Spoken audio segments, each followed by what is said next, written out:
So guys, Kanina po, start na sir. tayo.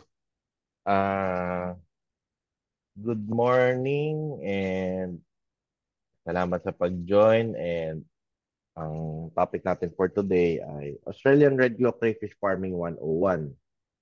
So, ang focus natin today ay basics ng pag-aalaga ng crayfish. Pero pwede na rin kayo magtanong, yung iba kasi dito meron na silang alaga eh. So, yung tanong ninyo, makakatulong din yon para dun sa mga baguhan pa lang. Tapos, ang tanong, magtatanungan tayo hindi na sa end ng presentation natin. So, magsiset na lang ako ng siguro every after two chapters pwede na kayo magtanong para yung questions ninyo sa mind ninyo, ano pa, fresh pa.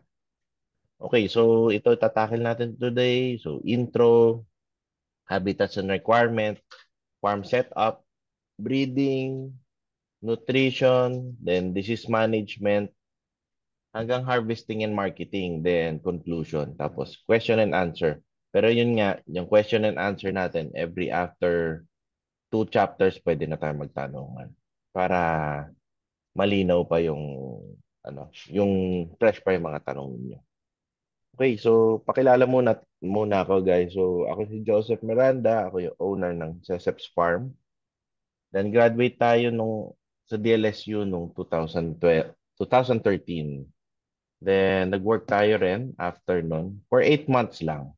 Then, after nun, naging businessman na tayo ever since mula 2014. Then, kung knowledgeable kayo sa cryptocurrencies, baka nadidinig din nyo yung Minera.com. Dati kami rin yung nagpapadala ng mga mining rigs dito, mga Bitcoin mining rigs sa Philippines. Then, itong 2022, doon na nagsimula ang Seseps Farm. So, Sesop's Integrated Farm is a dynamic agricultural enterprise that integrates poultry farming, fish production, and specializes in sustainable crayfish farming. So, kung makikita ninyo, kadalasan ang content ko puro crayfish, pero sa totoo lang, meron din ako ibang alaga. Meron akong manok, ibang isda, tsaka meron din tayong baboy. Nagkakatulungan sila sa farm. Then, ayun, explain ko mamaya paano. Sa ngayon, SESEP's Integrated Farm is the sole partner of BFARS, Bureau of Fisheries and Aquatic Resources, in research and development in Australian red claw crayfish farming. So, ngayon po kami yung partner ng pag-aayos ng guideline sa pagpa-farm ng Australian red claw crayfish farming. Kung meron pong ibang farm or meron kayong ibang nakikita na nagsasabi ng partner din sila ng BFAR sa research and development, pwede nyo pong itanong sa BFAR to kung totoo po ang kine-claim nila. So kami rin po yung pinaka na-feature na farm ng crayfish sa Pilipinas. So ayan, lumabas tayo sa Dapat Alam Mo, Unang Hirit, Agri sa Agri, Agripreneur kay Mr. Jiggy Maniga, then Pinasarap yung kay Ma'am Cara David. Pero hindi siya yung pumunta, ibang artista yung pumunta sa farm. Then, ang huling labas natin sa sa TV ay yung sa May Puhunan. Then yung mga radyo po, tinatawagan din tayo para i-feature tayo. Okay, so introduction na tayo. Australian red claw crayfish or Cherax quadricarinatus is a freshwater crustacean species native to Australia. So kaya Australian red claw, talagang galing sila sa Australia. But it's already cultured in Asia, specifically Thailand, Malaysia, and Indonesia. And meron pa rin ibang bansa, kunyari Vietnam, mga ganyan po. Sa Southeast Asia, tayo na yung nahuhuli sa pagpa-farm ng red claw crayfish kasi sa kanila tanggap na sa mga bansa nila. It is highly valued in the aquaculture industry due to its appealing taste, vibrant coloration, and rapid growth rate. The taste is comparable to crabs and lobsters. So, Kaya mahalaga to kasi yung siyempre pag nag-alaga tayo, ang mahalaga, masarap siya, mabilis. Pag masarap siya, ibig sabihin babalik-balikan ng tao. Pag mabilis lumaki, mabilis ang ROI natin sa pag-aalaga. Kaya tapos kaya ang mahalaga dapat ang alaga natin lalo na doon sa paglaki, sure tayo na aabot sa goal natin na pang food production. Kasi yun naman talaga ang ultimate goal natin, pang food production sa crayfish. Hindi yung basta-basta benta lang ng breeders or parang nagbi-breed lang kayo kasi dadating ang panahon po marami nang may crayfish. So, paano natin matutulungan yung ano, yung kumbaga pag-ikot ng crayfish sa ano natin? Dapat makapagbenta tayo ng pang food supply.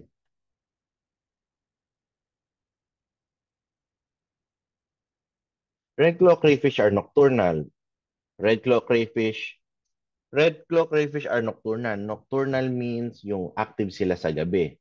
Kaya karamihan ng bumibili sa amin, akala nila pag araw matamlay yung crayfish nila. Pero ang totoo po, nagtatago lang yun. Sa gabi sila naglilikot.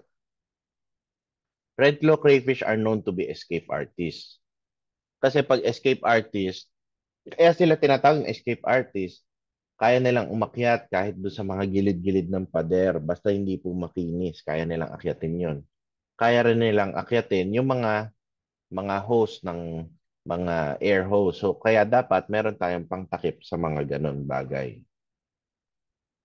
Red claw crayfish are renowned for their hardiness, adaptability to various water conditions, and ability to thrive in both natural and farm settings. So, yun ang kinaganda sa red claw crayfish. Pag nag-alaga tayo ng crayfish, hindi na kailangan na brackish water or kailangan natin alagaan sa gilid ng dagat. Ang kagandahan ng red claw crayfish, pwede silang alagaan kahit sa backyard lang natin. So ito naman, ang predators ng mga red claw crayfish ay marami. Kaya sa nagsasabing magiging invasive species sila, medyo mahirapan din sila bago dumami sa ecosystem sa atin. So dragonfly nymph, unang-una, then fishes, tilapia, catfish, snakehead, basta kasya sila sa bibig. Then frogs, then birds, then monitor lizard, yan, kinakain din sila niyan. Marami po talaga silang predator sa wild. Kaya kailangan natin sila pag pinarm natin, ingatan din natin sila sa mga predator. Then, syempre, human sa dulo kapag kakainin na natin sila, and etc. Pati mga pagong, kinakain din sila. Sa size naman, large size crayfish can measure up to 13 inches. So, pero medyo rare po yung ganito kalalaki. Yung 13 inches sa optimal water conditions po yun. So, kagaya niyan, yung male crayfish na to, nasa 300 grams halos yung bigat niya. Kaya naman silang lumaki ng ganito, lalo na yung mga males, pero siguro nasa almost 1 year po bago sila lumaki ng ganito kalaki.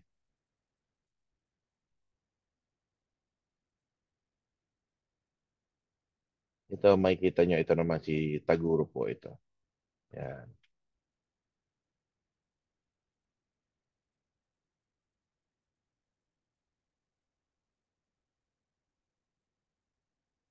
Next, habitat and requirements na tayo.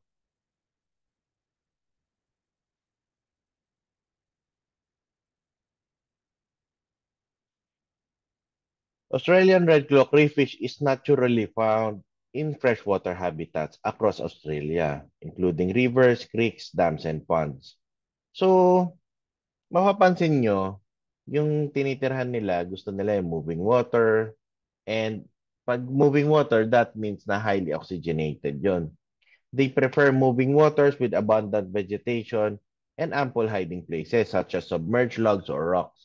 So mahilig sila magtago rin. Kaya dapat, lagi niyong tatandaan pag nag-alaga tayo ng crayfish, dapat meron tayong iset na taguan din nila. And vegetation, mahilig sila dun sa mga may mga aquatic plants din. Red claw crayfish are known to inhabit both natural and man-made bodies of water, adapting well to diverse environments. Ang ideal water temperature nila ay water parameters nila sa temperature 26 to 30 degrees. Kagaya nitong nakaraan, uminit masyado, dapat may bubong yung mga crayfish natin, tanks natin, or pwede nagpapalalim tayo ng tubig or nagpapatagas ng tubig para ma-maintain yung ganyang init. Kasi pag mas mainit po, namamatay na sila. And pH level 6.5 to 8.5 naman po yung range. Then sa depth naman, natural, sa natural kaya nilang mabuhay sa mas malalim, 1 to 2 meters. Pero sa aquaculture, ang sinasuggest ko 6 to 8 inches lang. Bakit? Para mas matipid sa tubig and mas madali silang i-monitor. And ang mapapansin nyo po dyan, mas masigla sila kapag mababaw po yung tubig.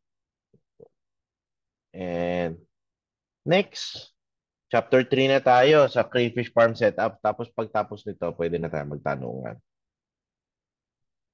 Ito guys, panoorin nyo muna yung farm ng mentor ko.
So, napansin nyo, marami siyang concrete tanks. No? So, yung concrete tanks niya, din siya nagbi-breed. Then, meron din siyang mga earth pond po na ginagamit.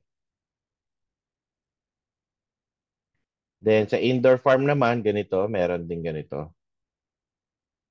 So, ito, dito nagbi-breed. Then, yung mga krillings naman, dito po pinapalaki sa mas maluwag. Kasi ang krillings po, ang gusto nila, mas malawak para mas nakakalakad sila and mas lumalaki sila. Nang mas mabilis, hindi sila nagkakainan.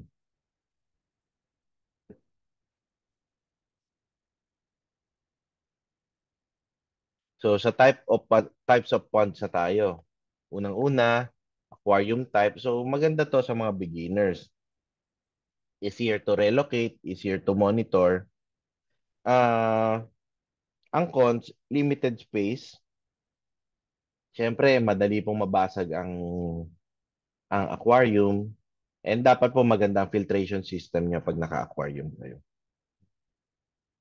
Estimated ko sa 25 gallons, less than 2,000 pesos kasya na.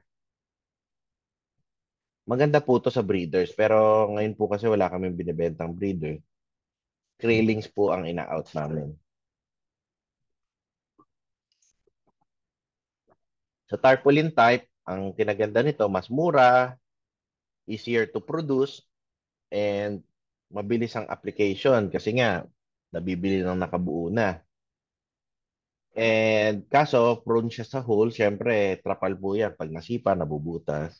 Durability issues, minsan lumulutong. And kailangan nyo rin po ng magandang filtration system kapag nakatrapal. Yun ang napansin namin. Estimated cost less than 5,000 pesos pero depende po sa size yun. Meron ding mas mahal ng 5,000 pag yung mas malalaki na.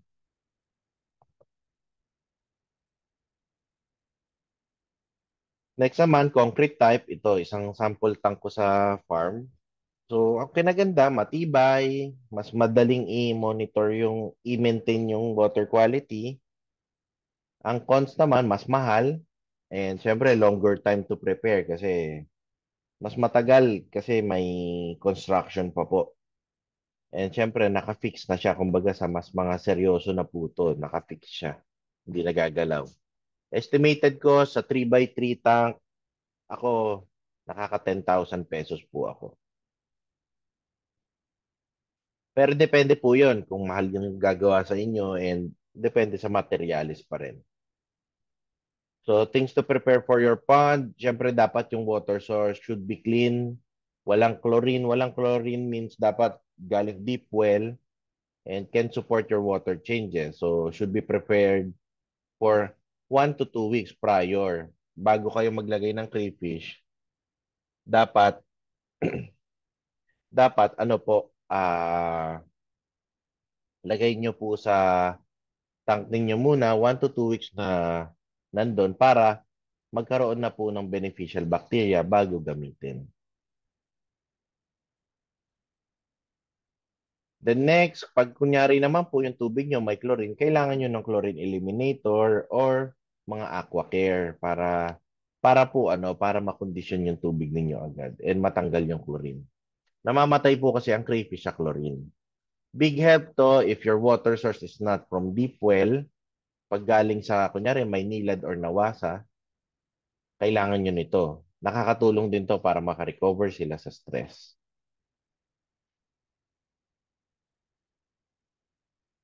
Things to prepare for your pond, hiding places, PVC pipe, bamboos, or rocks.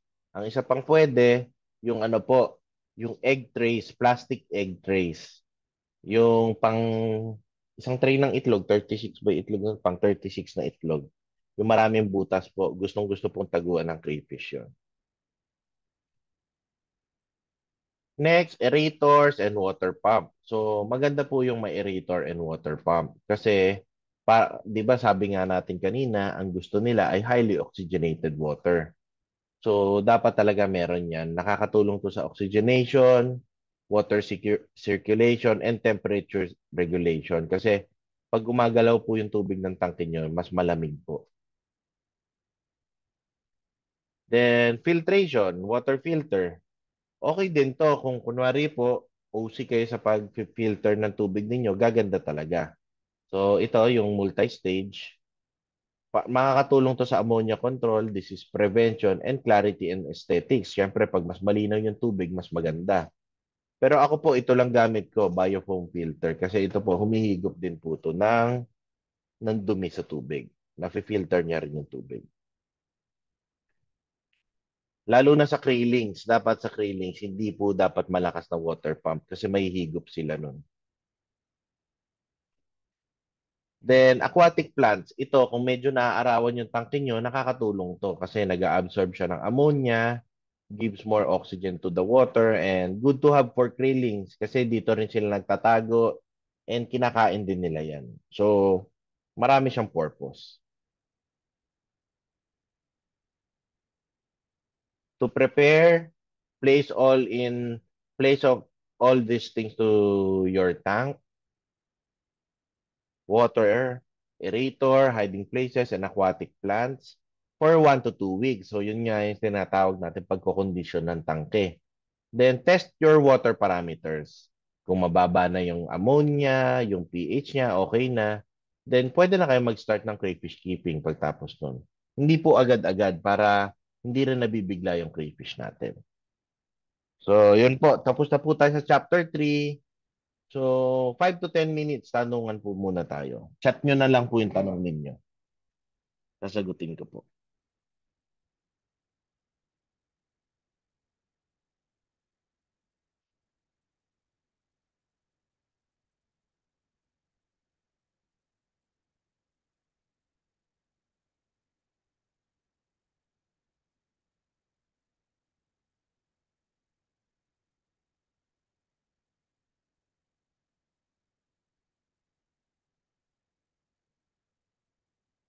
What kind of water plants po marerecommend nyo, sir? Hydrilla and hornwort. Pero mas maganda yung hydrilla kaso mas namamatay. Ang kinaganda ng hydrilla malambot. Yung hornwort kasi hindi siya matigas yun, hindi siya nakakain ng krillings basta-basta. Pwede ba sila sa rice paddies? Ma'am Ivy, oo, pero wag po muna kasi makakawala lang din sila. Tsaka hindi magagalit si Bifar dyan. Ayaw pa nila ng ganyan. So, pwede palaisdaan na lang. Tapos ise-set up po natin yung gilid. Tuturuan namin kayo kung paano mag-set up ng palaisdaan.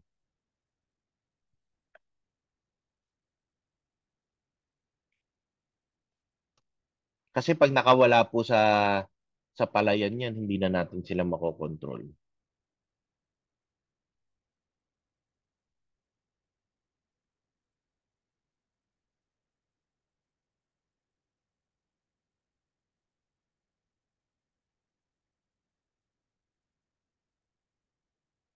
Paano i-ship sa Davao ang krillings? Pwede naman po LBC. Ngayon medyo lumalamig-lamig na hindi nakaparehas nung nakaraan. So may napapadalan din po kami diyan.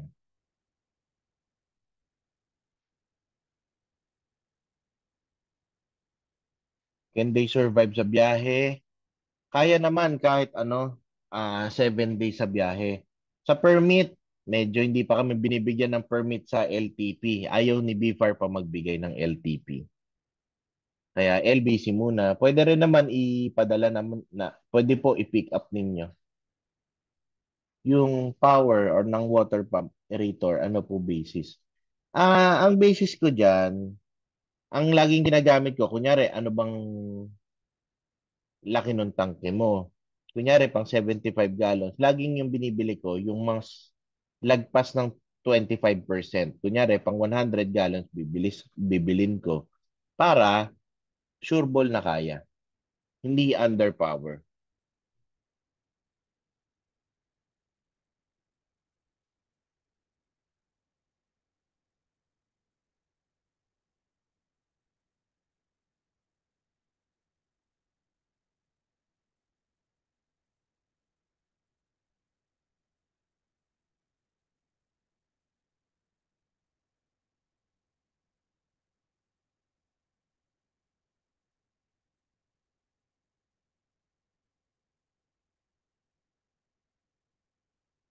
If starting pa, ano mas okay? Sa akin, kaya rin kami bukod sa bagong import lang yung breeders namin, kaya rin kami nagpo-focus na sa krillings kasi as a hatchery, napansin namin mas maganda rin mag-start sa krillings kasi parang hindi na nagta-trial and error yung mga customers namin. Kasi nangyari, pag nag-start agad sa breeders, nangyari, yung iba na discourage. Kunyari, buhay naman yung breeders nila na hindi napipisa yung itlog, nagkakamali, tapos sabihin nila ang tagal mangitlog ulit. Pag kunyari nabuntis ngayon, hindi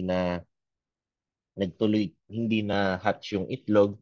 So parang ako, mas mabilis kumita kung magsi-start kayo sa Kraylings kasi yung Kraylings, kunyari after 4 months, pwede na kayo magbenta from those Kraylings. Magtira rin kayo ng magiging future breeders nyo doon. So tuloy-tuloy na yung paglaki. Kasi po pag nagsi-start kayo sa breeders, okay din naman kung successful agad kayo sa pagbe-breed. Pero ang nangyari, nasasayangan ng oras yung mga customers po namin.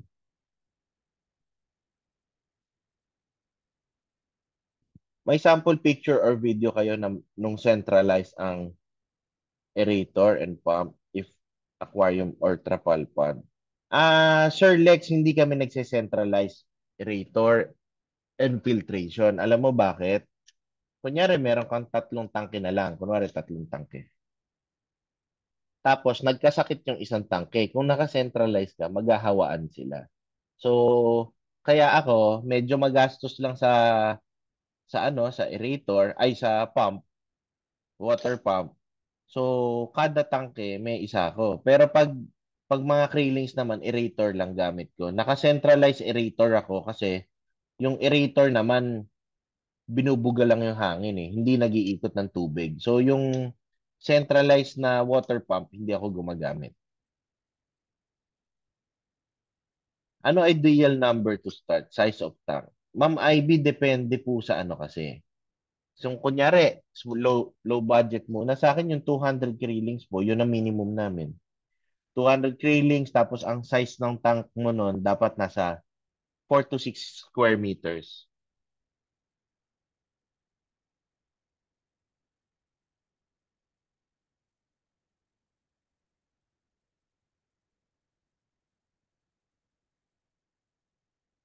Yes, pwede nyo pong ibenta sa amin.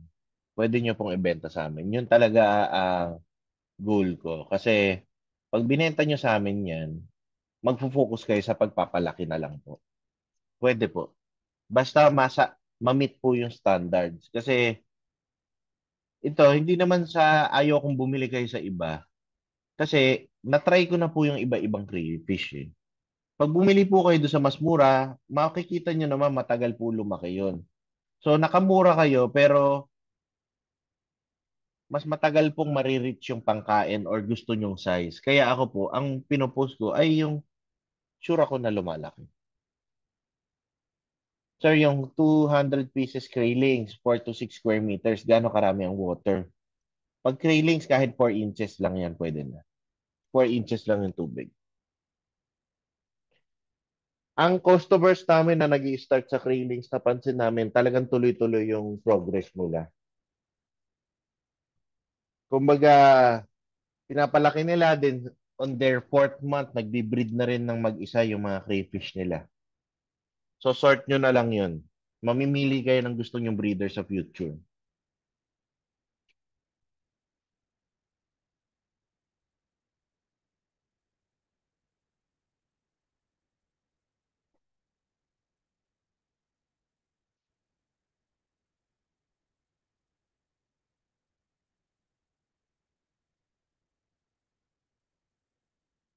Okay pa rin naman ang kriling sa 6 inches na depth, pero dapat malakas yung aerator nyo. Tsaka maraming halaman para umaakyat baba sila. Umaakyat-akyat.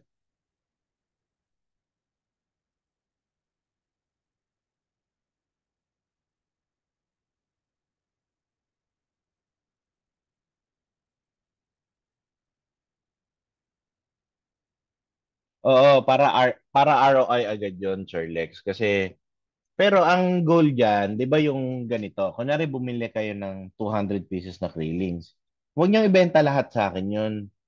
Pero pwede niyo rin ibenta lahat, kumbaga choice niyo na.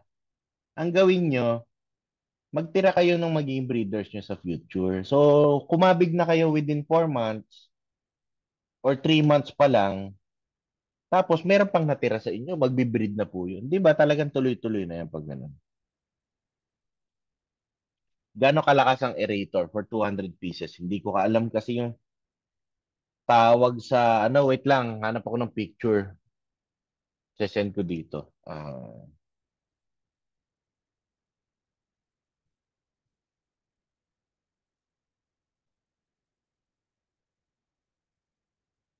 Ito, sesend ko. Hindi ko alam yung size kasi ano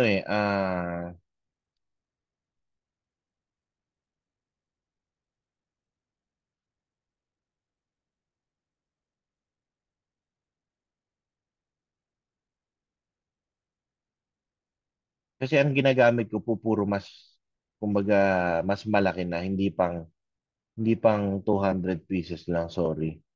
Wait lang, hanap ako ng picture. Kasi pag pwede na doon pag nagtanong kayo sa pet shop, sabihin niyo yung pang 100 gallons po na aquarium, pwede na 'yon. Yan, pwede. Tama, pag may sarili na kayong production. Bago namin ibili nyo sa inyo, basta nasa 4 inches above na sila. Kasi 4 inches minimum. Kasi bebenta po natin yung pangkain. Pag maliit po masyado, hindi po sila pwedeng pangkain.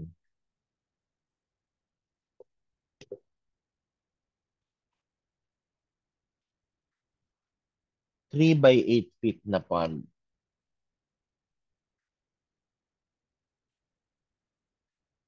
Pwede na, pwede na. Pwede na. Pero hanggang 4 inches lang siguro sila dyan, sir. Pag kunyari, malapit na sila doon sa 4 inches, nagbabawas ka na ng kumbaga nag-aano ka diyan, nagso-sort ka na nagso-sort. Makikita mo yung mga nauunang lumaki, hihiwalay mo 'yon. Kasi ang effect po nung malaki, kunyari po, imagine niyo merong 100 crayfish. Parang nagiging siga yung malaki. Minsan hindi niya naman kinakain yung kasama niya, pero hindi po makakain yung kasama niya dahil sa kanya. Kaya ang maganda, isort nyo po yung malaki.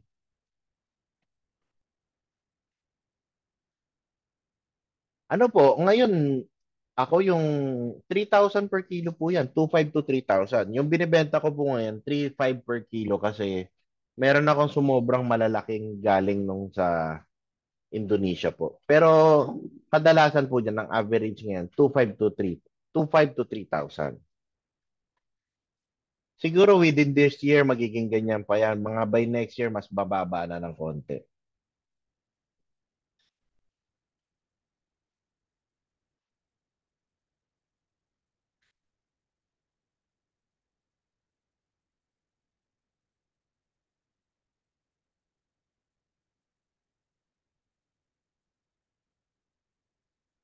Okay lang, okay lang. Mas malaki, bibili din namin yung mas malaki. Hindi po namin hindi po hindi namin iwasan yung malalaki kasi meron din kaming customers na ang hinahanap malalaki. Basta po mataba ang crayfish ninyo, masarap po yan, tsaka malinis ang tubig. Yan ang natutunan ko rin nitong huling punta ko sa Indonesia. Tumikim kami ng galing sa ibang farm, hindi masarap kasi madumi po yung tubig.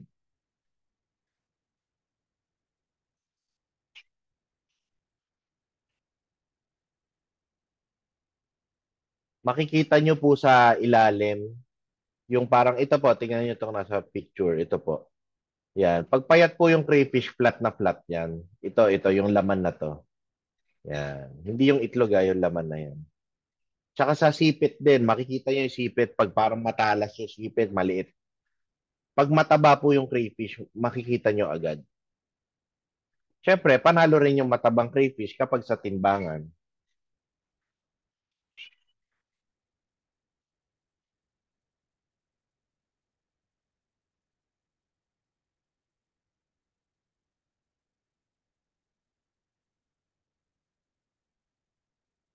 Okay, last 3 minutes. Baka may tanong pa tayo tungkol sa kakatapos lang natin.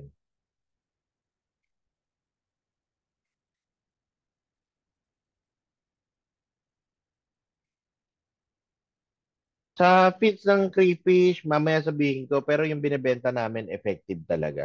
Mabilis magpalaki. Dati nga, ano lang kami, dati chicken feeds lang, pero nung tinry namin yun, bumilis lalo lumaki yung crayfish namin.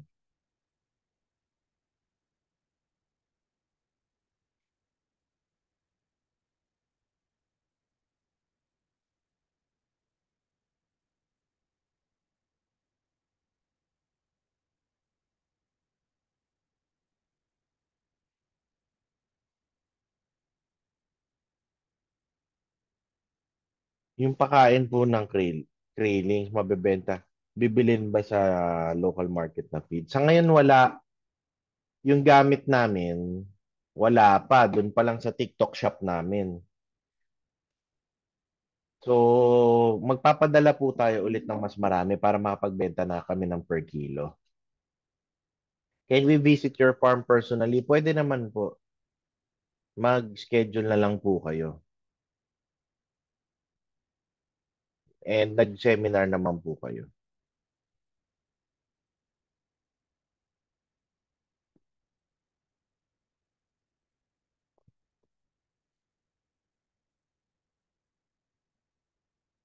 Okay, so ano na tayo? Next chapter na tayo sa breeding na to. Guys, kung kunwari meron na kayong breeders and kung paano nyo malalaman yung lalaki at babae. So red claw crayfish are sexually dimorphic, meaning males and females have distinct physical characteristics that differentiates them. Males can be identified by their larger and more robust claws, while females have smaller claws and broader abdomens to accommodate eggs. So, yun madali na pong malaman yun. Pag lalaki, may sipit, may pula sa sipit, and ang babae wala. Pero para ma-sure po kayo, kasi yung lalaki po, pag hindi pa sexually mature, wala pang sipit, wala pang pula sa sipit. So makikita nyo yun sa last pair of legs, meron silang nakaganyan, nakalabas na ganyan. So, yan yung parang male genitals nila. Okay? Then, so sa female naman, ito, yung sa second pair of legs nila, yan, may dalawang tuldok. Doon naman lumalabas yung itlog and dito na iipon yung sperm. So, doon dumadaan yung itlog para ma-fertilize. So, madali lang malaman, di ba po? Sa second pair of legs, may dalawang tuldok babae. Sa lalaki naman, pag may nakita kayong ganito sa dulo, yun yung lalaki. Pero may tinatawag na intersex. Yung intersex, parang pinagsama sila talagang lalaki at babae. So, meron siyang sipit, pula sa sipit, meron tuldok sa second pair, tapos meron din ganito. Meron ding male genital. So, ang intersex, wala namang problema kung kakainin lang natin. Ang problema sa kanila, kapag pinambreed natin sila. Kasi, syempre, intersex yung magulang, ang anak nila, magiging intersex din. Ano bang effect ng intersex sa crayfish? Based on experience, mabagal sila lumaki. So, malachamba yung, yung paglaki nila ng mabilis. So, kunyari, 10 intersex, isa lang ang mabilis lumaki doon. Ganun po. So, kaya ako, iniiwasan ko sa farm ko yung intersex. Bilang na bilang po ang napoproduce ko na intersex. Kumbaga talagang may lumabas lang ng intersex. Yun po. Ito mga intersex din. Basta may lalaki at babae na genitals. Intersex na tawag doon. So iniiwasan po natin sila kasi syempre pag mabagal lumaki, tumatagal po ang ROI natin. Next. So careful selection based on size, health, and reproductive maturity increases the chances of successful mating and egg fertilization.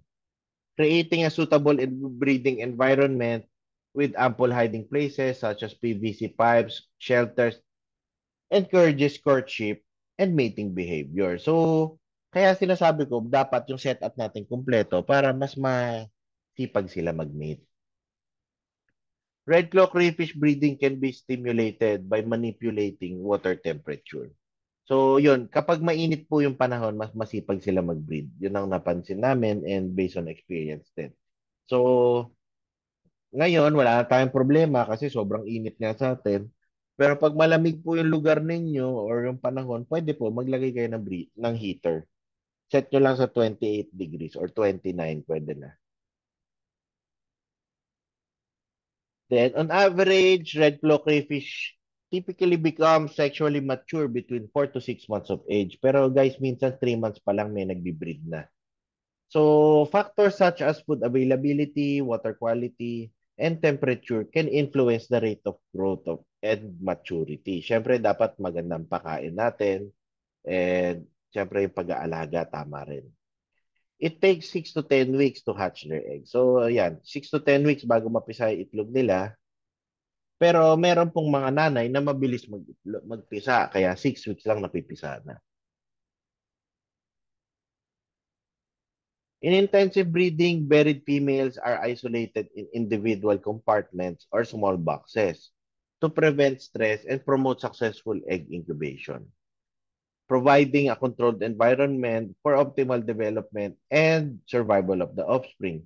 So, kunyari po, meron kayo nabuntis na crayfish na babae, lalagay nyo lang po sa ganitong Tupperware, then ibabalik nyo to sa tangke nila para kaya to ginagawa para lang hindi sila magalaw ng mga lalaki para po safe yung pagbubuntis nila. Then after 6 to 10 weeks, female breeders will be placed on a tank that they can release their eggs. So pag nakita po ninyo yung itlog nila na malapit ng ipagpag, lalagay nyo na po sila kung saan sila magpapakawala ng anak nila. Kaya dapat pag nag-breeders kayo, meron kayong next tank na pag-aalagaan. Then a female breeder can lay 100 to 1,000 eggs depending on their size. So, 'di ba ano po, 100 to 1,000 eggs depending on their size. So, mas malaki po, mas maganda mag-breed. Kaya yung mga binebenta po naming breeders ay mas malalaki. Tsaka dapat po yung magulang ng crayfish ninyo, kumbaga po, bago mabuntis, nasa 4 inches na para marami-rami ng mga anak and yung anak daw po nila mas mabilis lumaki kapag malaki yung magulang. Ito, sample lang. Kunwari po, meron kayong 10 trios or 10 males, 20 females. So, 10 buried females times 100 krillings na lang po. Hindi na yung maramihan. Then, makakapag-produce kayo ng 1,000. Then, after 4 months, yung 1,000 na na-produce ninyo, kalahati po, kunyari, nabuntis. May 50,000 na kayong crayfish. Then, after 4 months, meron po kayong kalahati na nabuntis ulit from dun sa 25,000. Ayun po, 25,000 na. Then, na buried females times 100 krillings, 2.5 million crayfish. So, pag napagtuloy-tuloy nyo po, unlimited crayfish na po kayo sa farm ninyo. Yun po. Ano naman po to, semi-perfect scenario. Pero ganyan po talaga mangyari kung hindi nyo binibenta yung crayfish ninyo. Parami lang ng parami. Pero syempre, dapat may lugar din po kayo. Okay, so food and nutrition na tayo next. Tanungan po tayo ulit dito. Tanungan time sa pagbe-breed.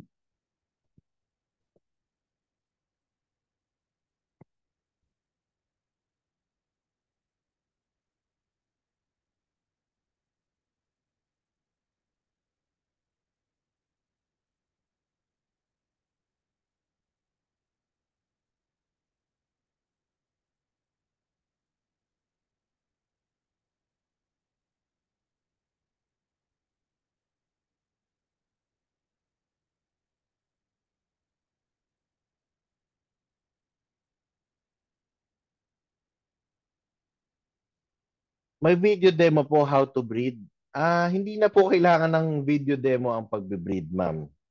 Pinagsasama lang talaga sila tapos kukunin nyo lang yung buntis after 2 weeks. Isasabay nyo sa ano sa pag water change.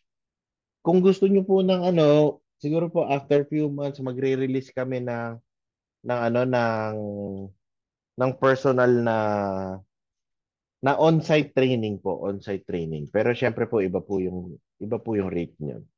Can we visit your farm personally? Sige po, punta lang kayo. Ay, paano yung pinapagpag? Hindi po namin pinapagpag yung crayfish namin kasi kapag pinagpag ninyo yung crayfish ninyo, merong iba doon na premature pa, mamamatay. Hintayin nyo na lang sila magpakawala mag-isa. Sir Lex, wala na kayong binibigyan na supplements. Yung tamang pakain lang pa, tsaka pagkain lang talaga. Do you use incubator? Hindi po kami gumagamit nun. So, kasi po, wag po kayong maniwala sa masyadong ginagalingan yung pag-aalaga kasi nagiging masyadong komplikado. Ang pag-aalaga po ng crayfish, yun po ang advantage niya. Yan po ang natutunan ko sa kada punta ko sa Indonesia. Wala na nga silang hatchery doon kasi sobrang dami po eh. Ano, kung ano lang yung simpleng effective, yun lang po gawin natin. Mas matipid pa. If mag-trio po, okay po ba sa startup? Okay naman yung trio sa startup basta hindi po kayo mamatayan ng crayfish, ng krillings para hindi po kayo madidelay sa paglago ninyo. Kasi nakikita ko sa YouTube, pinapagpag.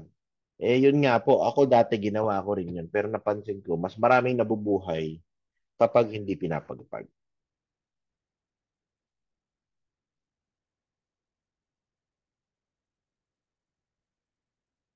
Ano po ba yung water shock na tinatawag? Kunwari ganito. Kunwari, trailings nyo ngayon na meron kayo. Nag-water change kayo agad-agad ng biglaan. So, pag nag-water change kayo ng biglaan, ang mangyayari, ang mangyayari doon,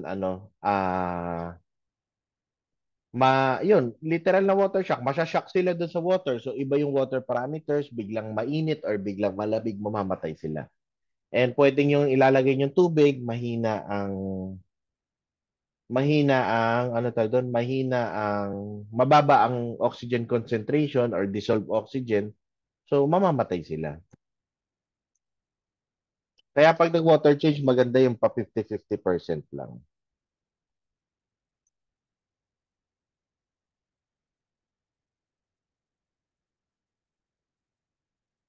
Yes, hindi na po kailangan ng water conditioner. Pero bago nyo ilagay sa crayfish ninyo, dapat marami kayong aerator. Kasi pag galing pong deep well, wala po siyang oxygen. Pagdating sa inyo ng crayfish, dapat lang palutangin nyo lang yung plastic for 30 minutes. Then unti-unti papakawalan nyo na sila doon sa tubig. Naninibago sila sa temperature, kaya nitong sobrang init, namamatayan din ako.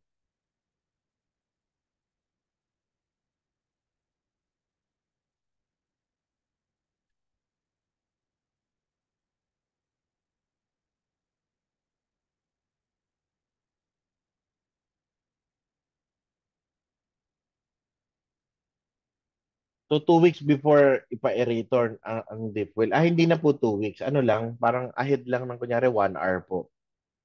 Aerator nyo lang bago nyo ilagay yung crayfish ninyo. Pero pag fresh na tangke po yan, maganda po yung 1 to 2 weeks. Kasi pag bago po yung tangke, wala pang beneficial bacteria yun.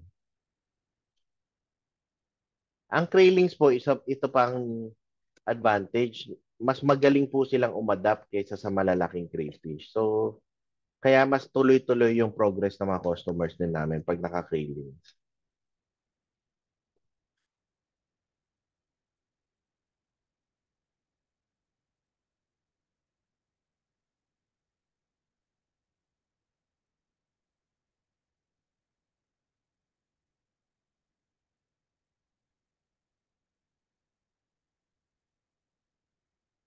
'How to increase?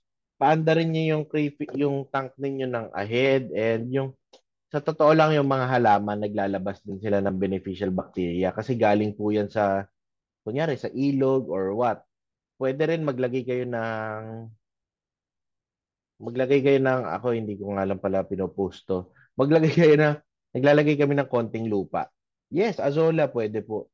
Kasi 'di ba yung pinanggalingan niyan, kumbaga may beneficial bacteria na yun. Nakakatulong sila sa pagkondisyon ng tangke. Ang azola, maganda yan kasi kinakain din yan ng mga crayfish.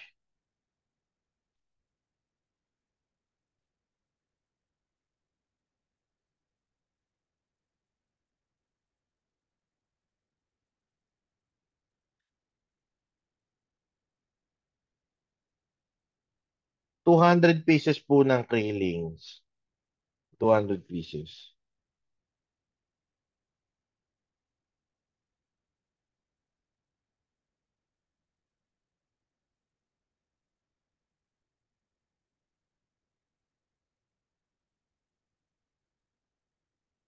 40 pesos per piece po.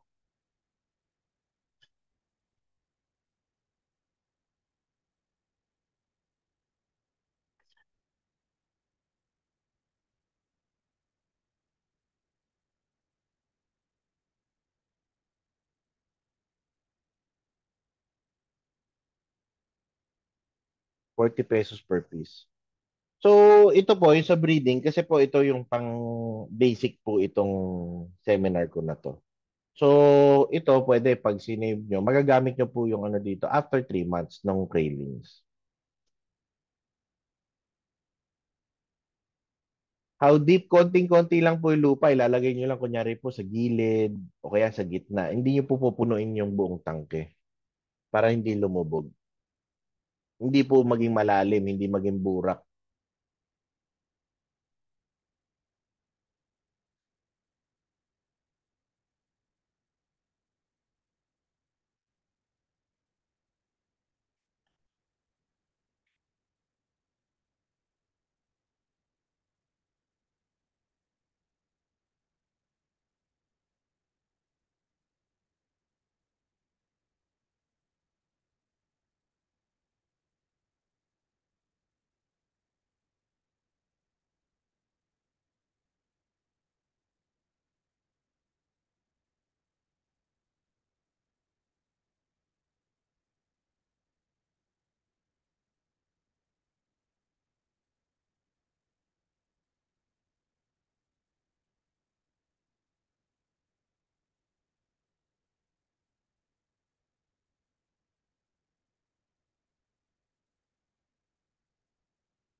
Okay.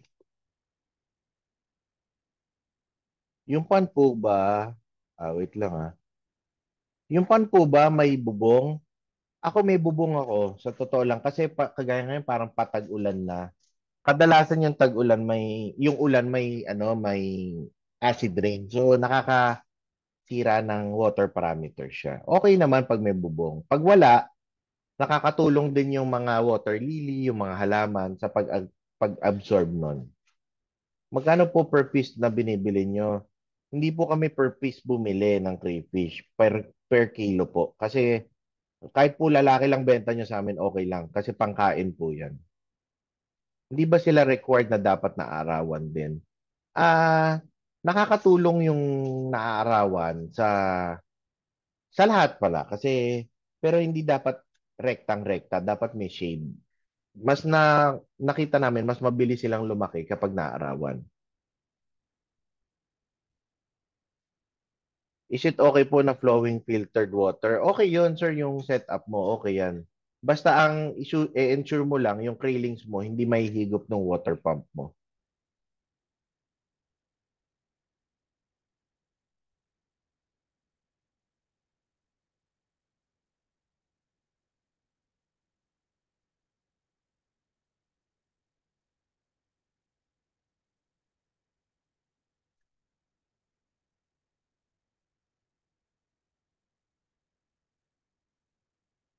Pag binibili namin siguro nasa 2,000 to 2,500 per kilo. Depende po sa quality.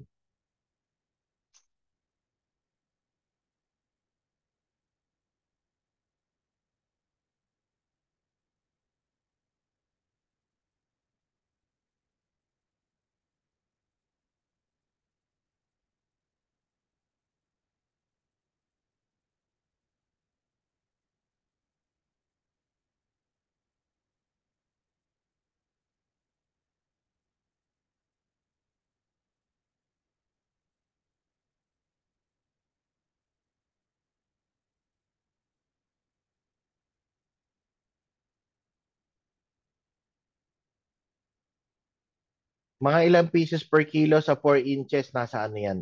Nasa 25 to 30 pieces. 28, ganyan po, 28. 25 to 30 pieces. Kasi pag medyo may mas malalaki yung sipit, yun, mas kumukonti. And mas lumalaki yung katawan.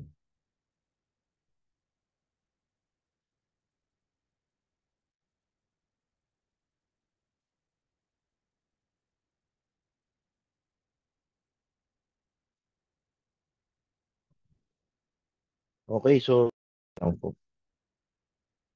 Wait lang po, na-disconnect yung ano ko. Hello? Okay, malinaw na po ba? Na-disconnect po yung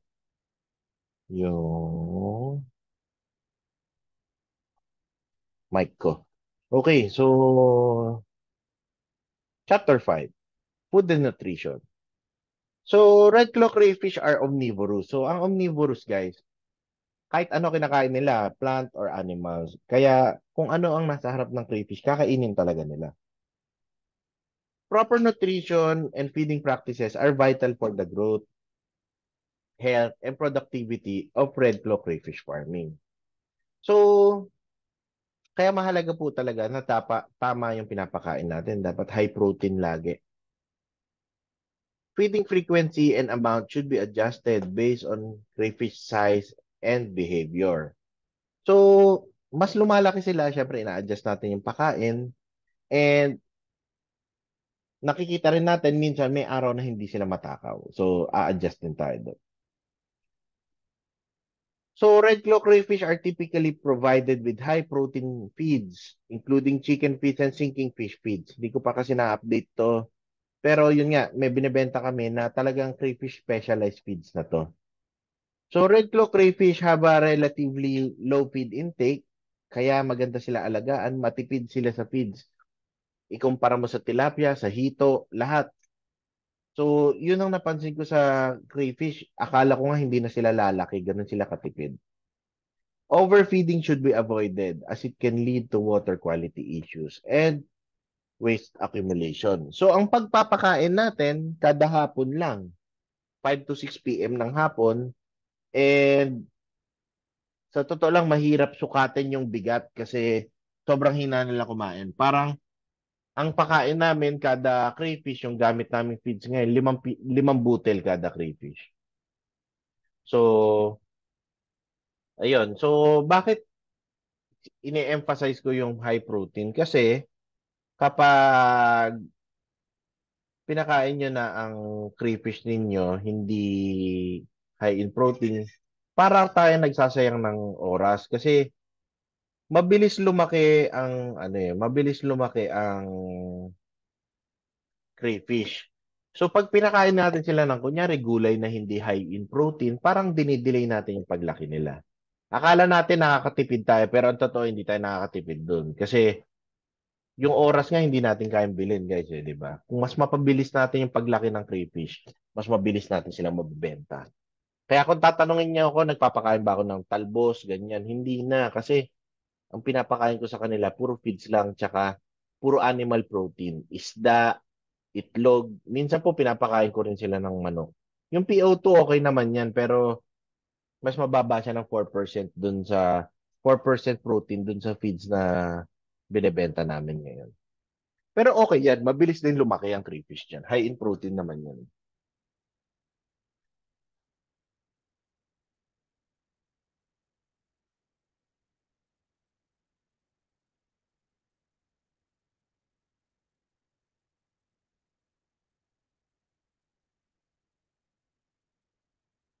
Yung binebenta namin kasi galing Indonesia rin po. Yun. Hindi ko alam ano tawag sa kanya eh. Walang brand yun eh. Gawa siya nung mentor natin. Yun yung pakain niya. Pero nakita natin yung difference ng paglaki ng crayfish talaga. And ma-assure ko yun na makikita nyo mabilis talaga sila lumaki pag yun yung gamit niya.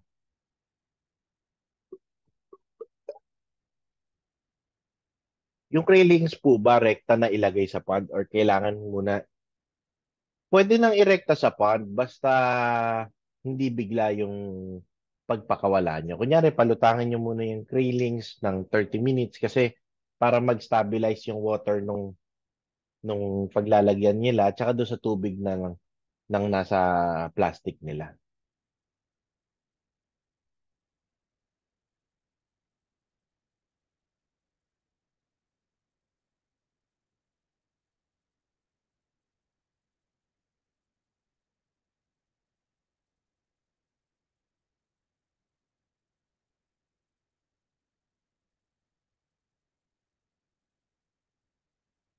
Okay, sige, explain ko yung Taguro line. Yung Taguro line, yan yung, ang totoo niyan, ako lang nagpangalan nun. Pero yung Taguro line po kasi, galing siya dun sa farm ng mentor natin sa Sumatra.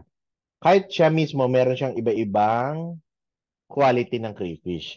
So, yung highest quality ng crayfish niya, yung Taguro line, na napapayag natin siya na padalan tayo dito para yun ang i-breed ko. Kaya yung Taguro line, ako lang po ang meron nun. Kami lang po sa ngayon. Kung meron mang nagkiklaim na breeder sila ng Taguro line, eh sinasabi lang nila na lumalaki rin yun. Hindi po porke lumalaki, Taguro line. And okay naman yun, hindi naman ako nagagalit. Pero kasi yung iba, ginagamit na nila para makabenta. Ang kadalasan po, yung mga konti pa lang po yung mga may tunay na Taguro line na galing sa amin. So, kaya po namin i-vouch yung tao, itanong ninyo kung yung malapit sa inyo talaga bang galing sa amin yung crayfish. How to feed? Every hapon po ang pakain sa kanila. So, dapat yung pakain nyo sa kanila, hindi isang lugar lang, pasaboy po, pasaboy. Ang cement pond, ang magandang pag-cure niyan, 2 weeks. 1 week yung binababad mo lang, yung second week yung nagko-condition ka na ng tubig. And meron din kaming customer, ewan ko, ba't ang tagal niya i-cure yung ano niya. Hindi ko na alam, baka sobrang tapang ng semento niya. Same lang pagkain ng adult and krillings. Meron kaming dalawang klase ng pagkain, yung crumbles pang krillings. Pero yung binibenta naming krillings, siguro papakainin niyo ng crumbles for 2 weeks lang. Tapos pwede na kayong mag-adjust dun sa pang-adult. Ganun po kabilis lumaki yung mga krillings.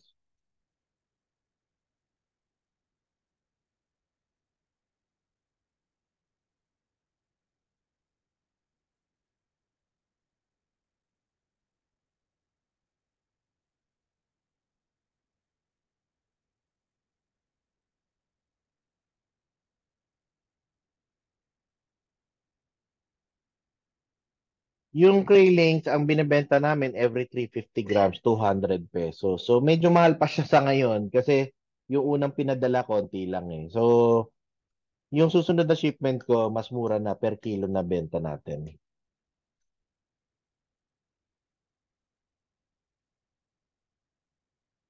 Siguro per kilo magiging mga ano siya. Sa hindi bulk orders, magiging mga 250 lang, ganun siguro.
Sa 200 graylings, ang pakain niyan, yung binibenta namin na 350 grams, hindi nyo po mauubos yan hanggang,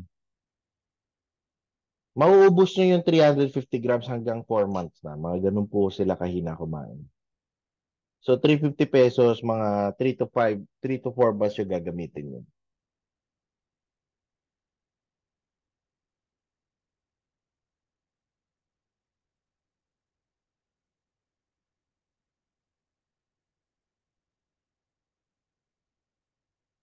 Sa eroplano, hindi ko sure yung railings eh, kasi may tubig eh. Pwede siguro tatry natin konti yung laman na tubig para pwede sa eroplano. Yung crayfish kasi nasasabay nila sa eroplano. Ang address ng farm, search nyo na lang po sa Seth's Farm. Pero sa ngayon po, lahat po ng order sa amin ay pre-order. Wala po kayo mapipick up on the same day kasi ano po eh, mahaba po yung pila ng orders namin. May permit po pero hindi po kayo bibigyan ng permit ng BFAR, sinasabi ko na po. Kasi bawal pa siya i-transport sa ngayon. Yan pa lang po ang inaayos natin sa BFAR.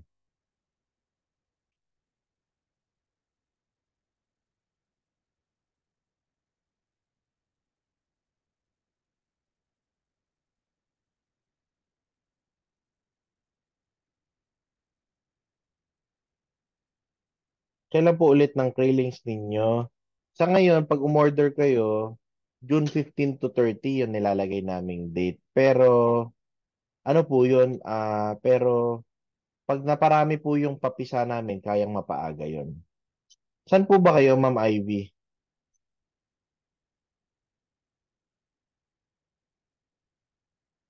Davao. Kaya po yan sa Davao, ano, ALBC po. Nagre-refund naman po kami pag namatay po. So, parang, pag, ano, babayaran nyo lang doon, mangyayari, pag namatay po, yung ano lang gastos nyo, yung shipping fee po. Gano'n po kadami bigay ng feeding schedule regularly. Ito sa totoo lang kaya mahirap sagutin yung ano, yung tamang tantya. Siguro sa 200 pieces, yan din ang pinag-uusapan namin ng BIPAR. Hindi namin makuha yung sa sobrang liit kasi nila. Ang bilis kumain. So siguro, ang pakain nyo, isang kutsara lang kada, sa 200 pieces, isang kutsara, isasabog mo yon sa unang linggo, then sa next week 1.5 na kutsara, nag-a-adjust ka lang ng ganun po. Sinasaboy nyo lang.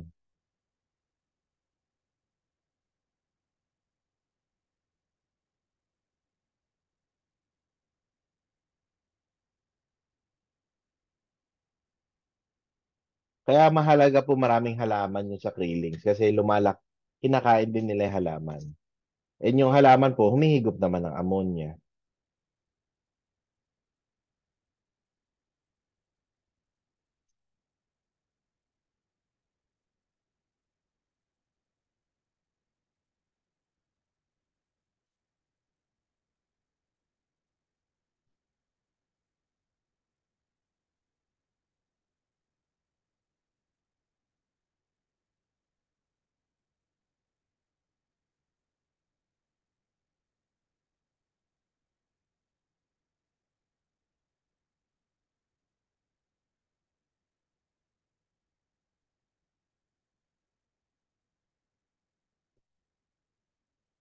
Okay, kailan ang next release? June 15 po to June 30.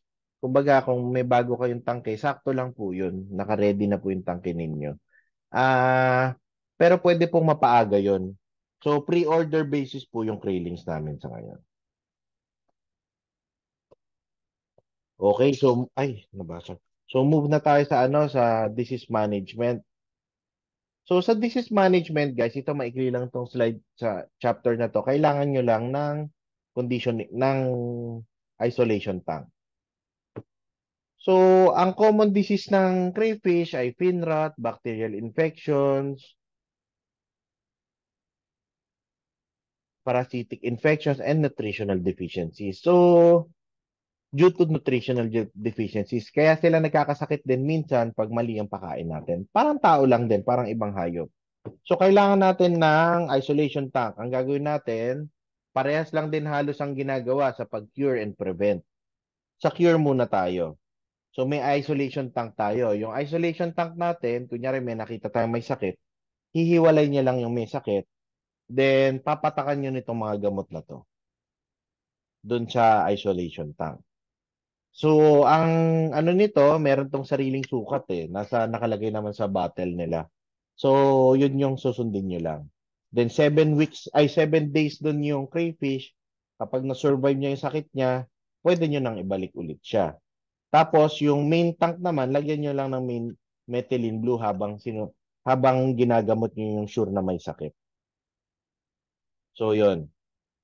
Then, okay, malinaw yun. So, sa prevention naman, ang may iba dyan, parang kunyari po, yung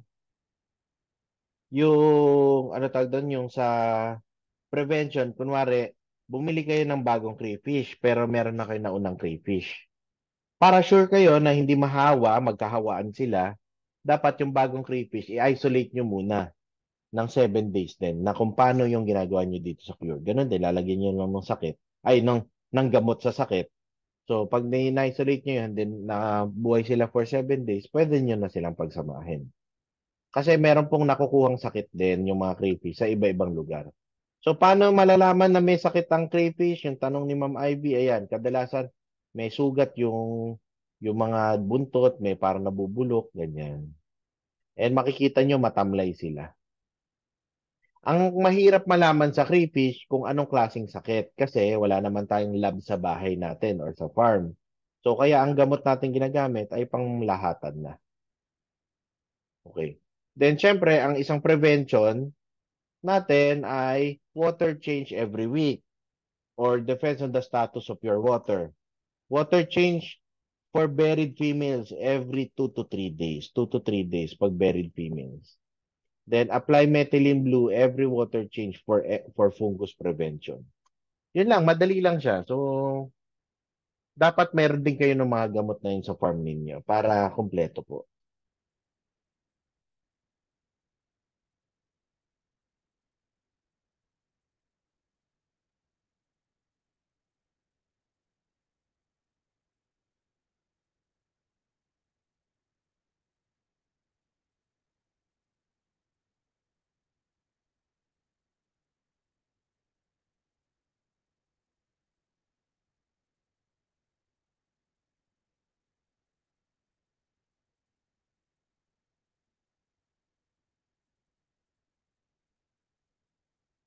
Oo, 50% mas okay. Pero pag madumi yung tubig ninyo, talagang parang medyo sumusugal kayo doon. Magwa 100% na kayo doon.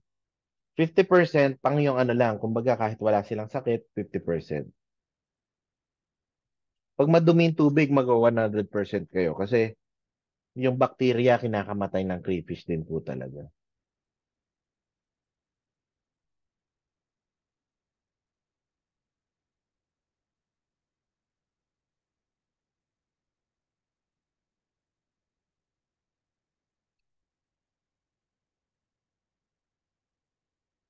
So, tapos na po tayo doon sa disease prevention. Maikli lang to. Tanungan po tayo ulit.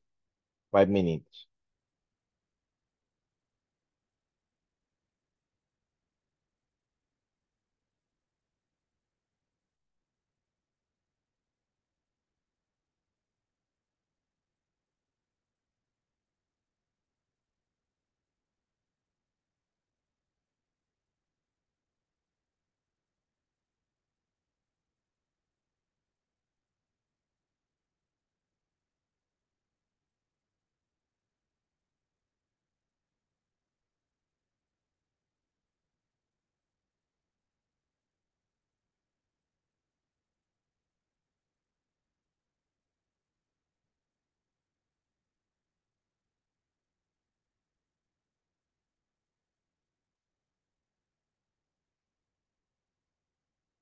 So, yun po, sa may sakit, mahalaga yung prevention po kasi ang crayfish napansin ko kapag nagkasakit po sila ng tuluyan, medyo mahirap po silang gamutin.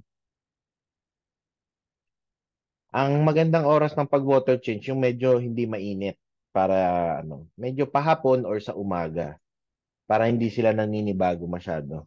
Ngayon kasi pahirapan po talaga sa bansa natin dahil mainit eh.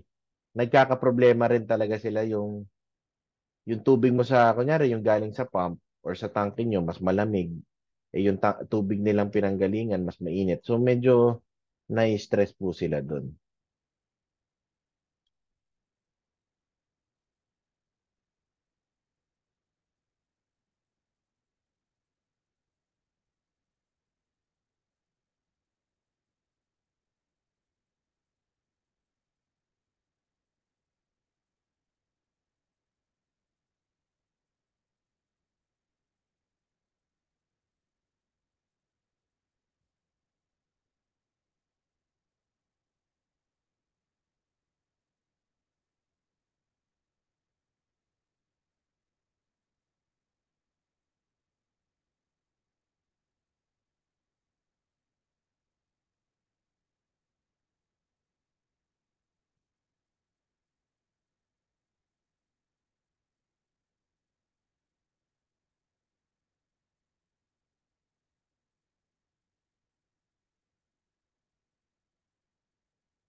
Pwede walang filter aerator lang. Yes, pwede naman po. Pero ano, pag walang filter, yun talaga masusunod nyo yung weekly water change yan. 50%, tinatanggal nyo lang yung burak. Ganun. Pero sa krillings po, wag po tayong weekly pala. Kasi sa krillings, yung upon arrival sa inyo, maganda doon patagalin nyo ng mga 2 weeks po bago kayo mag-water change.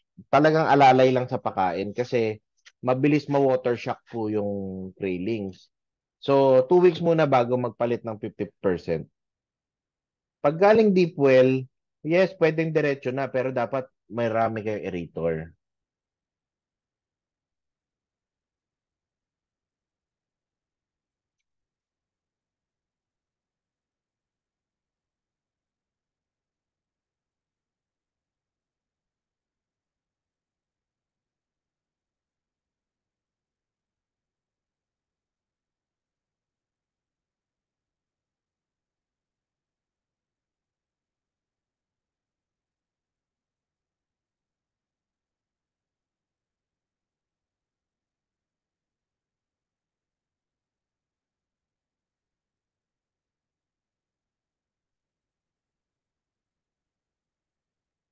So, next po natin ay harvesting and marketing. Sige po, tanong pa tayo konti.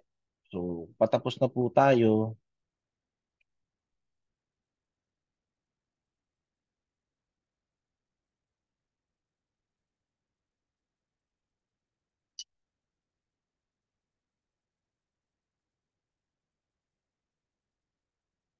Yes, pwede. Magchat-chat lang po kayo sa page. Yun po talaga. May admin tayo para sumagot sa mga katanungan ninyo.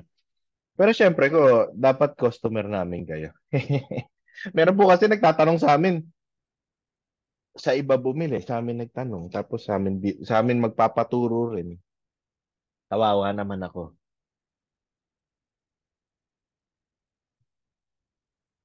Pero sumasagot pa rin po kami sa ganun. Hmm.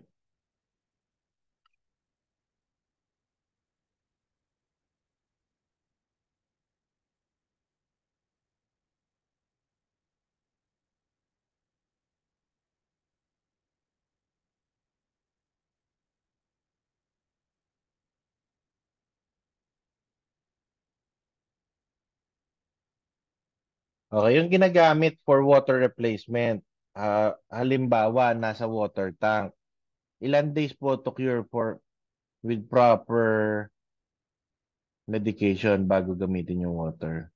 May chlorine po kasi yung tubig namin. Ang maganda dyan, mga isang linggo. Isang linggo, tapos nilalagyanan mo ng tangke na bago mo gamitin, lagyan mo rin ng aquatic plants. Kasi aquatic plants, kinokondisyon niya na yung tubig, tapos hinihigop niya rin yung mga kung ano mang meron sa sa tubig mo. Meron kaming customer ganyan, successful siya kahit hindi siya naka-deep well. Need ba ng tester? Yes, maganda. Search nyo lang yung freshwater test kit sa Shopee. Freshwater test kit. Yung dissolved oxygen tester, next time na pag medyo mas serious na kayo, mahal po kasi yun, nasa 5,000 eh. Freshwater test kit lang pwede na.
Freshwater test kit ito. Pag sinearch nyo sa Shopee, meron yan. Okay, so sa harvesting and marketing na tayo, guys. So sa harvesting, ang breeders, 4 to 5 months of age bago kayo makapag-harvest ng breeders. Kasi nag-start na sila mag-breed sa 4 months nga. So mabebenta nyo na sila as breeders. So mas malaki kitaan dyan ngayon. Average size dapat sa 4 months, 4 inches na. Pag maliit yan sa 4 inches, medyo bansot po yung crayfish nyo. Then, for food consumption, harvesting can start at 6 to 7 months of age. Bakit 6 to 7 months? Meron po kasi ang gusto, mas malaki. Pero, sa totoo lang, do sa 4 to 5 months of age, marami na rin po dyan na pasok dito sa weight na to. So, pag gusto nyo palakihin ng konti, extend nyo lang po ng konti. Then, ito, sample computation lang. Kunyari, meron kayong na-produce na 1,000 krillings. After 2 weeks from releasing, 25 pesos na per piece ang mabebenta nyo doon pag magandang linya yung crayfish nyo. 25,000 na kada 1,000 pieces.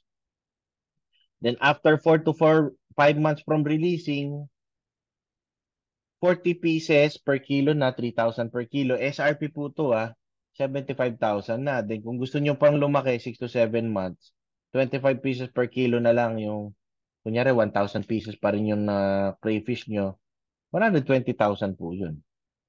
So, malaki pa rin pagkakitaan ng crayfish po kahit per kilo na matagal pa po bago bumaba ang presyo ng crayfish sa atin kasi konti pa lang po ang nakakapag-produce sa atin.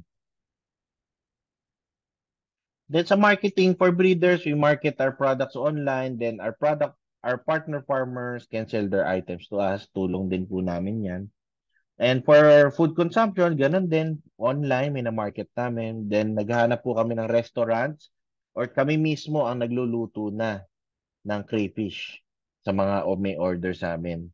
Then our partner farmers can sell their items to us. So, average price po ngayon, 3,000 per kilo ng all meal.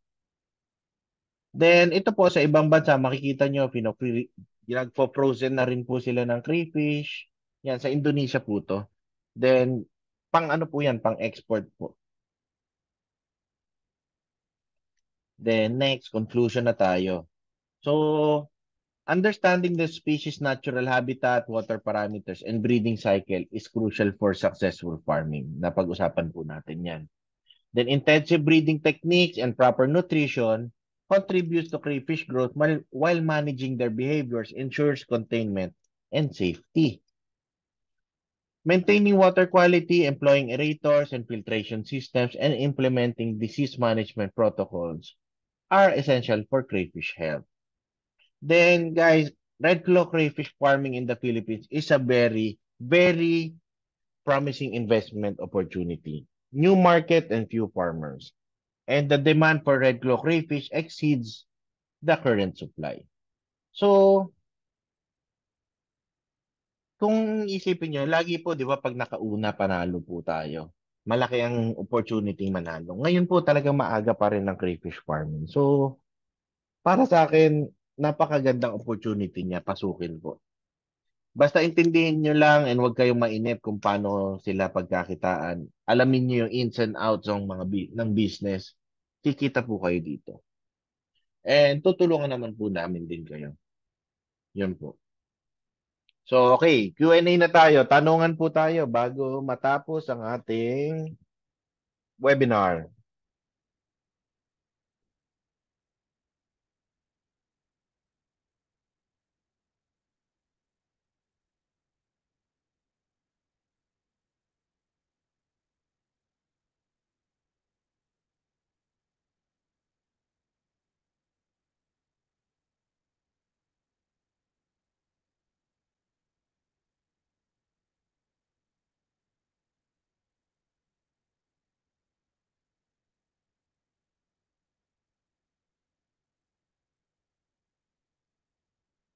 Yan po, may tanong po ba kayo? How do we get the recording of this webinar?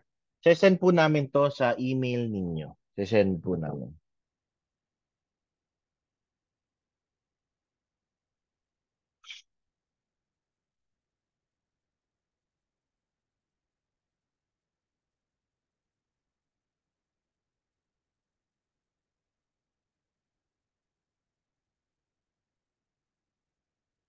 Do you have a community or group page exclusive lang sa mga nag-avail sa inyo? Sir Lex, sa totoo lang dati yan ang bala ko. Ngayon medyo hindi ko na ginagawa yan. Pwede naman kayo magtanong sa akin. Sa amin din sa page. Kasi ayoko na sabihin yung dahilan kasi nangyayari. Ay sabihin ko na nga. Nangyayari. Yung ibang customer ko, sandali lang na pag-aalaga, nagiging mas magaling na sila sa kung kanino man eh. O kaya may namatayan ng ganito. Ang pagkamatay naman po ng crayfish, alaga po yan eh. Case to case basis yan. Parang imbis na magtulungan sila, hindi na sila nagkakatulungan eh. Kaya hindi ko na po pinush yung ganun eh. Yun po ang nangyari. Mas okay po na, kunyari, tanungin nyo na lang ako. So, pare-parehas tayo ng gagawin. Pare-parehas, mas hindi po tayo magkakamali. Anong ideal time to visit your farm po? To observe the farm before I start? Mga ano po, mga 3 p.m. po. 3 p.m. nandun po ako. Message po muna kayo. Yes, Sir Lex. Isipin nyo, kunyari po, merong isang, hindi natin naiiwasan, meron taong iyakin. Yun ang tawag namin, iyakin. So, kahit ano, kahit customer ko siya, eh, namatayan siya. Nangyari, nakaka-apekto pa siya sa iba, pati yung okay na yung ginagawa, nagkakamali pa. Yun po. Kaya hindi ko na pinupush yung ganun po. And guys, sa inyong lahat, pwede po kayo magtanong sa page namin pag may tanong kayo.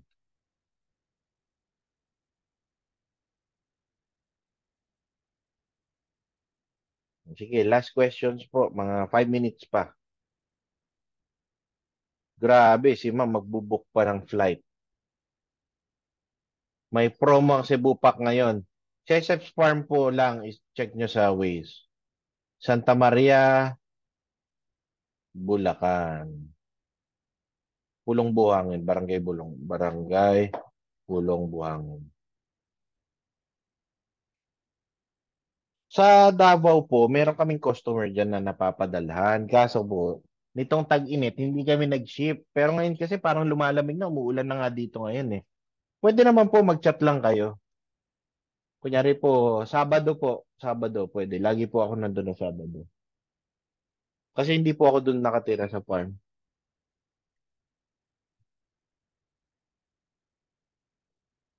Tatanong ko pa kung papayag siya. Bago pa lang din siya kasi, hindi pa siya nagbebenta. Yes, PM po kayo sa Messenger pag mag-schedule kayo and o-order po. Yan po. Sana po may natutunan kayo kahit simple lang yung webinar natin. Yung mga tinuturo ko po, ito po kasi para sa akin, ito yung mga pinaka-basic na mahalagang bagay na bago kayo mag-start. Kahit po weekday, nandun po ako ng ano ng Monday tsaka Wednesday po. Lagi ako nandun. Monday, Wednesday. Pag weekday.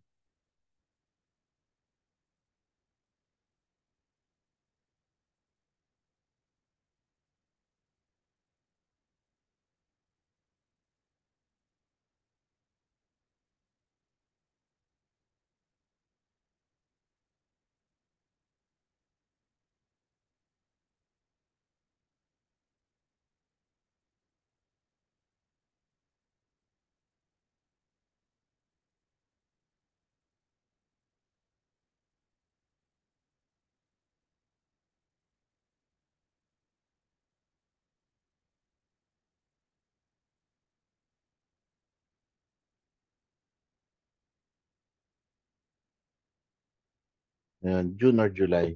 Yun, Ma'am Ivy, mag-chat lang kayo sa page.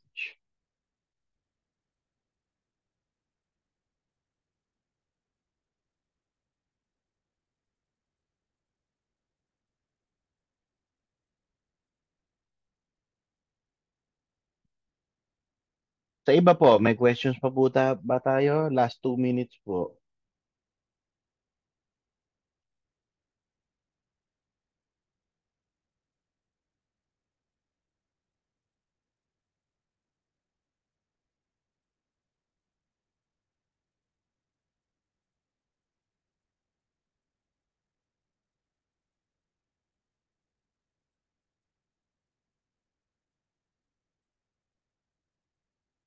Okay, sir. Most likely, mag-visit ako sa Monday afternoon.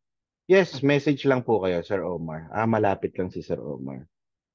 Yes, meron po kami nung list ng email nyo, Sir Al. Di ba nagsagot po kayo doon po? Pag hindi po kayo naka-receive, message nyo lang po ako. Isesend ko po to siguro mamayang gabi or bukas po ng umaga. Kasi po, ida-download pa to nung laptop ko eh. Ano po medyo matanda na kasi yung laptop ko eh. Imbis na bumili ng bagong laptop, nagiging pangpagawa po ng tangke. De joke lang po. Mga bukas ko po masasend to. Punta po kasi ko farm mamaya. So, yun po, magpapaalam na po ako. Kung meron po kayong extrang tanong, chat na lang po kayo sa page. And sasagutin po namin yan. Pag medyo nadidelay yung tanong, ay yung sagot, kulitin nyo lang po kami. Huwag po kayong mag-alala. Hindi po ako magagalit or hindi po namin isnabin yan. Okay na po. Meron pa po bang pahabol? Salamat po. Simple lang pero sana po marami kayo natutunan. Hindi po natin kailangan gawing masyadong komplikado ang pag-aalaga. Kasi pag ginawa natin komplikado, baka tamarin na po tayo lahat. Yun po. Sige po, mag-start ka na, Sir Lex. Malapit ka lang naman ata eh.